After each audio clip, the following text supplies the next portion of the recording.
দুমুঠো ভাতের সন্ধানে মুম্বাইয়ের রাজমিস্ত্রির কাজে পাড়ি দিয়েছিল স্ত্রী এবং দুই নাবালক সন্তানকে নিয়ে জামশেদ শেখ বাড়ি মুর্শিদাবাদ জেলার বড়ুয়া থানা সুন্দরপুর অঞ্চলের বৈদ্যনাথপুর গ্রামের। বাংলায় কাজ থাকলে বাইরে যেতে হতো না বলে জানায় মৃতার পরিবারের লোকজন। ওই শ্রমিক রবিবার রাতে তার মৃত্যু হয়। সেই খবর বৈদ্যনাথপুর গ্রামের বাড়িতে আসতেই কান্নায় ভেঙে পড়েন পরিবারের সদস্যরা। ময়না তদন্ত তারপরেই তার দেহ বড়ুয়া থানার বৈদ্যনাথপুর বাড়িতে আসবে বলে জানা যাচ্ছে। মৃতার স্ত্রী রুমা খাতুন বলেন, এ রাজ্যে তো কাজ নেই, আমরা তো গরিব মানুষ, না খাটলে তো কোনো উপায় নেই, কাজ তো করতেই হবে, না হলে পেট চলবে না। তাই বাধ্য হয়ে আমার স্বামী আমার দুই নাবালক সন্তান নিয়ে আমরা বোম্বাই গিয়েছিলাম। স্বামী রাজমিস্ত্রির হেল্পারের কাজ করত, আমি কোয়ার্টারে গিয়ে থালা বাসন মাজার কাজ করতাম। দুজনে কাজ করে সন্তানদের দুমুঠো খাবার তুলে দিতাম।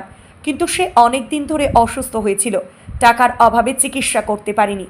কালকে ভীষণভাবে অসুস্থ হয়ে পড়ে। তাড়াতাড়ি আমরা বোম্বাইয়ের সরকারি হসপিটালে ভর্তি করি। ডাক্তারবাবু আইইউসিতে পাঠিয়ে দেন। আইইউসিতে 5 ঘন্টা থাকার পর তার মৃত্যু হয়। আমরা গরিব মানুষ, আমাদের কিছুই নেই। দুটো ছোট ছোট নাবালক সন্তান, তাদের দুমুঠো খাবার তুলে দেব ভেবে পাচ্ছি না। বৈদ্যনাথপুরে গ্রাম পঞ্চায়েতের সদস্য মানারুল শেখ বলেন যে পরিবারটি দরিদ্র পরিবার, এদের সংসারে হাল ধরার মতো কেউ নেই। তাই প্রশাসন এবং সাধারণ মানুষের কাছে অনুরোধ করব, আপনারা সকলেই পরিবারটির পাশে দাঁড়ান, নাহলে এই পরিবারটি অনাহারে মারা যাবে। মৃত্যু জামশেদ শেখ এর স্ত্রী, তিনিও অন্ধ, ঠিকমতো দেখতে পান না, তাই তাদের দুটো নাবালক সন্তান আছে। আপনাদের সকলকে অনুরোধ করছি, এই পরিবারের পাশে আপনারা দাঁড়ান। হ্যাঁ, কাজে যাইনি। ও আমাকে বাবু বলছে, চাচি তুমি কোথায় আসো? আমি ওই জন্য কামে আসি।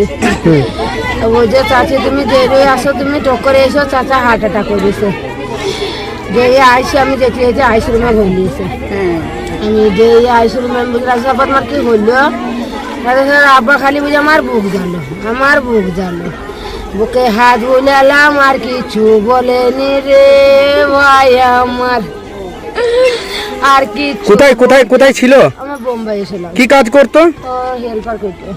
রাজমিস্ত্রি হেল্পার? হ্যাঁ, রাজমিস্ত্রি। আচ্ছা, কি নাম ওনার যিনি মারা গেছেন? কাসেম শেখ। আচ্ছা, আপনার নাম?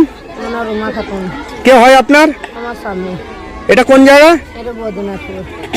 কতদিন ধরে কাজ করছে ওখানে? ওখানে 16-17 বছর করছে। বেশি, আরো বেশি। ওনার ছেলে মেয়ে? ওনার ছেলে ওই পক্ষে 3টে, আমার 2টো, 5টা। আচ্ছা, 5টা।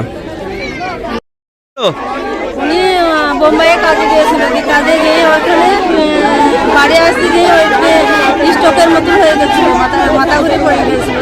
ওখানে হসপিটালে গিয়েছে, মৃত বলে ঘোষণা করেছে, স্ট্রোক হয়ে গেছে। তার মধ্যে ফ্লাইটে আঘাত অবস্থা হয়েছে। ওনার ছেলে মেয়ে কজন? ওনার ছেলে মেয়ে আগেকার তরফে 3জন, 2 ছেলে এক মেয়ে, আর এই তরফে 2টি ছেলে, একটা 5 বছরের, একটা 7 বছরের। কি নাম যিনি মারা গেছেন? ও কাসেম শেখ। আপনার নাম? আমার নাম আজমিরা বিবি। কতদিন থেকে থাকতো? অনেক দিন, আজ 15 বছর। আচ্ছা, কোথায় মারা গেছে? বোম্বাইয়ে, ডান্ডায়। কি হয়েছিল?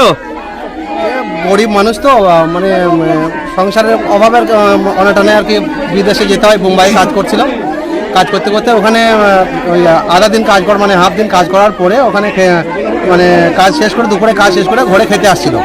ওই খেতে আসতে আসতে মানে ওই রাস্তাতে হঠাৎ করে হার্ট অ্যাটাক হয়ে দিয়ে মানে ওখান থেকে ধরে হসপিটাল নিয়ে গেলে ওখানে ইন্তেকাল করে। কি নাম ওনার? ওনার নাম হচ্ছে কাসেম শেখ, গ্রাম বৈদ্যনাথপুর। হ্যাঁ, ওইখানে মারা যাওয়ার পরে ফ্লাইটে লাশ আসলো, একটু আগে লাশ আসলো নরেন্দ্রপুরে পুরো মাটি। আচ্ছা, ছেলে মেয়ে কজন? ছেলে মেয়ে ও আর কজন? ও মানে আগের পক্ষে 3টে ছেলে, এই পক্ষে 2টে ছেলে, 5টা। টোটাল 5টা ছেলে। আচ্ছা, বাচ্চা ছেলে আছে? কত বয়স ছেলেটা? বাচ্চা আছে 2টো, 5 বছরের একটা বাচ্চা আছে। 5 বছর। কি নাম আপনার? আমার নাম আমিরুল ইসলাম। কে হয় আপনার? আমার সম্পর্কে চাচা হচ্ছে, পাড়ার সম্পর্কে।